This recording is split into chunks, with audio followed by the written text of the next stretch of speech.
ఎందుకంటే ఇక్కడ సిస్టమ్ అనేది అందరికీ ఒకేలాగా డిజైన్ చేయబడింది. బట్ ఒకటి ఏదేమైనా నేను ఇందులో గెలవాలని స్ట్రాంగ్ మైండ్ సెట్ మనం డిసైడ్ చేసుకోవాలి. ఎందుకంటే ఇక్కడ వస్తారు వింటారు, ఇన్ని తర్వాత మీకు అనిపిస్తుంది బాగుంది కదా కంపెనీ. 1000 రోజులు నేను ఆలోచించిన ఏదో అనుకుంటా, కానీ వచ్చినా ఇక్కడ రియాలిటీ అర్థమైంది. కంపెనీ బాగుంది, ఏం చెప్తున్నాను, మీకు నచ్చిన ప్రొడక్ట్స్ కొనుక్కో, డబ్బు కావాలి, ధనవంతుడు కావాలంటే 10 మందికి చెప్పమన్నారు కదా, ఇదే పని కదా, ఏముంది ఇందులో. మీరు ఎక్సైట్ అయిపోయి బయటకు వెళ్ళి కొంతమంది చెప్తారు.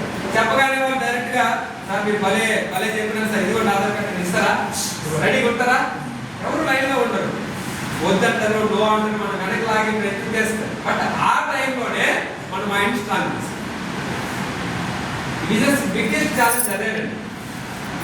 ఆ టైంలోనే మన మైండ్ అనేది పాజిటివ్గా ఆలోచించాలి.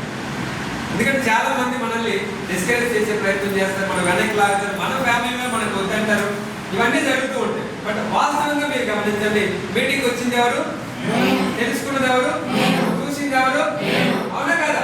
మరి నిర్ణయం తీసుకోవాల్సింది కూడా మనమే. మాకు అదే అర్థమైంది. ఎందుకంటే మీటింగ్ మీ కంపెనీలో పనిచేసినప్పుడు నా జిఎం అన్నాడు, అంటే నా ఫ్రెండ్స్ చాలా మంది చేశారు, ఒకడు కూడా సక్సెస్ కాలేదు, నువ్వు బచ్చేగాడు, నువ్వేం చేయగలుగుతావు, పైగా మీ ఊరిది కాదు. నిజమేనా అనిపించి స్టార్టింగ్ డేస్. మళ్ళీ మీటింగ్ వచ్చినాక వాళ్ళు నిజం చెప్పేది. ఎందుకంటే వెస్టేజ్ అంటే చాలా మందికి వెస్టేజ్ తెలుసు, బట్ వెస్టేజ్ లోపల ఏముందో తెలియదు, అవునా కదండి? భగవద్గీత తెలుసా లేదా, ఖురాన్, బైబిల్ వేరే తెలుసు, బట్ లోపల ఏమని తెలుసా, నాకు తెలియదు.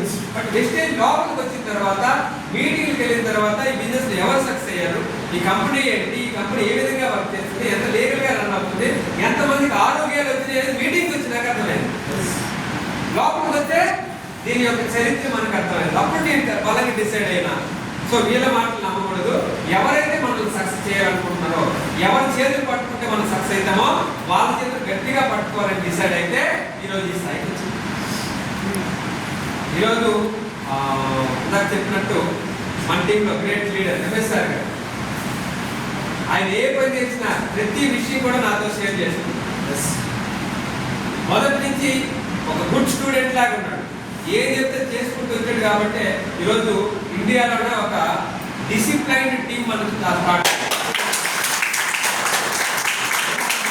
చాలా మీటింగ్స్ లో ఒకప్పుడు సుభయ్ శెట్టి గారు చెప్పేవారు, ఇప్పుడు బాలి సార్ చెప్తున్నారు, దీపక్ సార్ చెప్తున్నారు, వేరే టీమ్స్. మన గోవాలో ఈ V20 గారు ఇంక్రెడిబుల్ ఇండియా సెలెక్ట్ అయిన వాళ్ళందరికీ మీటింగ్ పెట్టారు. అక్కడ మన టీం గురించి ఎంఎస్ఆర్ గురించి చెప్తున్నారు. నిన్నో మనం ఏ స్థాయికి వెళ్ళగలిగిన చిన్న ఆలోచన, చిన్న స్థాయి నుంచి వచ్చిన వ్యక్తులు ఈరోజు చాలా పెద్ద హ్యూజ్ టీమ్ క్రియేట్ చేయగలిగినామంటే మన యొక్క ఆలోచన గట్టిగా ఉంది. కాబట్టి మన యొక్క ప్రతి విషయంలో కూడా మనం చేసే ప్రతి చర్య ఈరోజు సక్సెస్ అయిపోయి దారి తీయగలుగుతుంది. కాబట్టి ఈ స్థాయి మనం రాగాలి. మనందరికీ ఒకటే ప్లాట్ఫామ్, కంపెనీ ఒకటే, ప్రొడక్ట్ ఒకటే, మేనేజ్ అన్ని ఒకటే. బట్ మనం సక్సెస్ కావాలంటే ఎవరు ఇంపార్టెంట్ అండి? ఇక్కడ నేను. మీరు సక్సెస్ కావాలన్నా మీరే. పొలం మంచిదే, బట్ పండించే రైతు సరిగా లేకపోతే ఏమవుతాడు? స్కూల్ ఎంత టాప్ స్కూల్ అయినా కూడా మన పిల్లల్లో సత్తా లేదనుకోండి ఏమవుతుంది? పాస్ అయితే ఫెయిల్ అవుతుంది. ఇక్కడ అంతే. కంపెనీ చాలా లీగల్గా ఉంది. కంపెనీ గురించి ఈరోజు మనం చెక్ చేయడానికి ఏం లేదు, కేవలం మనలో